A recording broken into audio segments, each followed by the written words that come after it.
I study a surah is I recite that surah over and over again for at least a few days.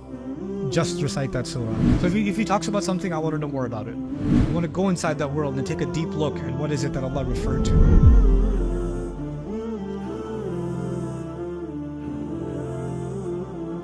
Assalamu alaikum. I have a quick question.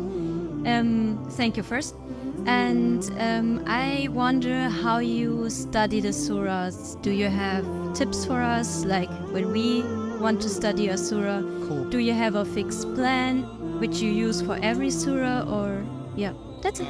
Thank you. It's complicated. I don't think you guys can follow my plan yet, but I want to be able to get you to the point where you can follow my plan. I'll tell you briefly my plan, and then I'll tell you what I want to be your plan.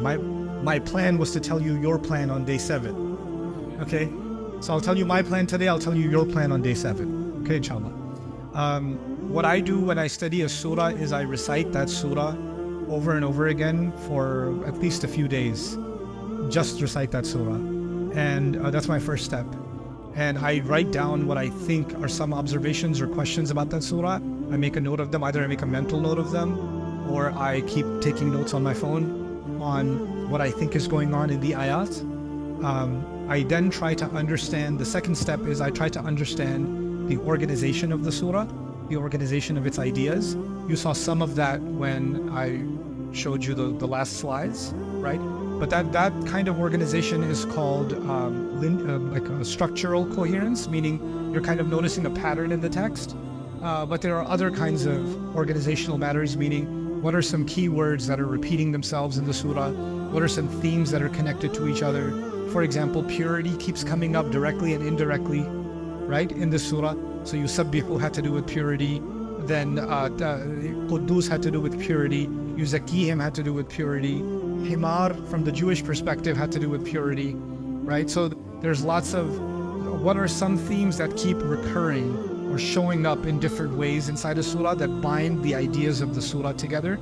That's the second thing I look at. So this is kind of a literary type of study. The third layer of my study is to investigate the meanings of the words in the surah. So,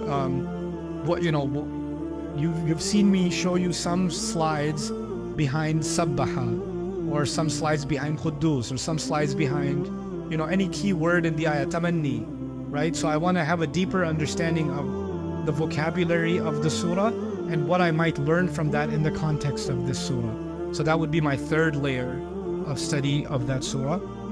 Then by this time I have not opened any tafsir. Like I've not listened to any scholar or anything. This is just my process. Then my next step in the surah is to actually ask myself, what questions come in my mind when I read the surah? For example, a question that came in my mind is, that I discussed with you today, well, should I be wishing for death if I am from the awliya of Allah?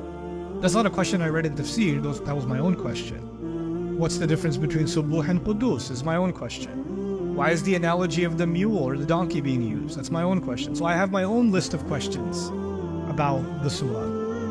And then I try to find the answers to those questions across the Quran. And then another wave, these are multiple waves I know, but another wave of study of the surah is if the Quran is talking about something, I want to know more about it from outside the Quran. Like for example, I actually must have watched 2 different videos long videos, documentaries on donkeys. And I read several articles on donkeys, because Allah talked about donkeys. So if he talks about something, I want to know more about it. That's just the way my brain works towards surahs. When we were studying Surah Al-Dhariyat, with Dhariyati Dharwa, the winds that blow and carry, I studied the winds. I studied the National Geographic articles on the winds and how winds move, and the winds over the North Atlantic versus the Pacific, and different what do winds carry? How do the winds carry air, not just temperature and moisture, but also pollen and sand, and like I just want to know. And if another surah comes up, like last surah came up and Allah mentioned monasteries, and I had to study and look at the history of the Catholic Church and where the monk life began, and like, because Allah mentioned they lived the monk life, so I want to know more about the monk life and where it came from and what happened, right? Dr. Sahib and I call this the worlds of the Quran. Allah refers to something, and I want to enter that world. I want to go inside that world and take a deep look at what is it that Allah referred to, right? And that opens up different insights, like the insights in, you know, the biblical analogies that Dr. Sahib or Dr. Saqib actually pointed out for me, that I shared with you guys about the donkey and the mule and carrying and all of that stuff. So that's another process. Now towards the end, then I listen to, I read Mutawalli Sha'rabi second. Actually, I listened to Dr. Isar Ahmed, his Mufassal Darse Quran, it was called, in Urdu. First, it's a detailed lecture series on the Quran. Dr. Saab is my first inspiration in the Quran. I've heard him hundreds of times before, but I listened to him again anyway. And I listened to him to see how I think differently from he does. And his lectures on this surah are 4 hours long. So he covered the entire surah in 4 hours. Urdu, yeah. That's not in English. And then I'll read Mutawalli Sha'rabi, because he has nice insights sometimes, rahimahullah, if there's something available from him or some video I can find of his. Then I'll start building my way up to go towards the Tafsir. Would not go there yet. Then one of the people I will read up on is Dr. Fadl Salih Hassan al-Ra'i, and I'm very grateful for the sister Arnout. I believe she's in Saudiya. She transcribed his lectures and organized them by surah. So she'll send me a Word document for each surah, so I can go through his work on the surah. That's in Arabic, and I go through that. He offers some really interesting comparative analysis. Why did Allah use this word in this ayah? Why did he use that word in that ayah? And he has some really cool comparative textual analysis on the ayat. And then I discuss every ayah with my team. There's 2 teams. One I get on a call with, and one I am on a WhatsApp group with. Just text. We text each other, voice note each other. My call team is in Islamabad in Pakistan. It's made up of 8 women and 2 men.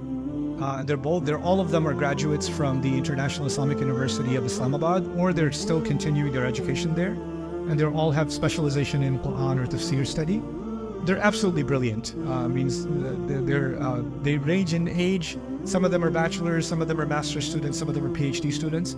And we'll just say, okay, I'll give them a call and say, hey, today we're going to discuss ayah number 1. You guys read whatever tafsirs you're going to read, but I want your thoughts on ayah number 1. We'll just do tadabbur on the ayat together for 2 hours on just ayah number 1, and the next day on ayah number 2, and next day on ayah number 3, like that, right? So that's part of my process. Whatever questions I have, discussions I want to have, I call Dr. Sahib Saeed, who's head of research at Bayina right now. I talk to him, get his insights and thoughts on the ayah, then I read the tafsir. And then because the tafsir is somebody else's work, but I want to do my homework before I read them. So it's a process. It takes time. It takes a little bit of time. But your process is not going to be like that. Your process is super easy. It's going to be like ordering pizza. Hopefully not German pizza.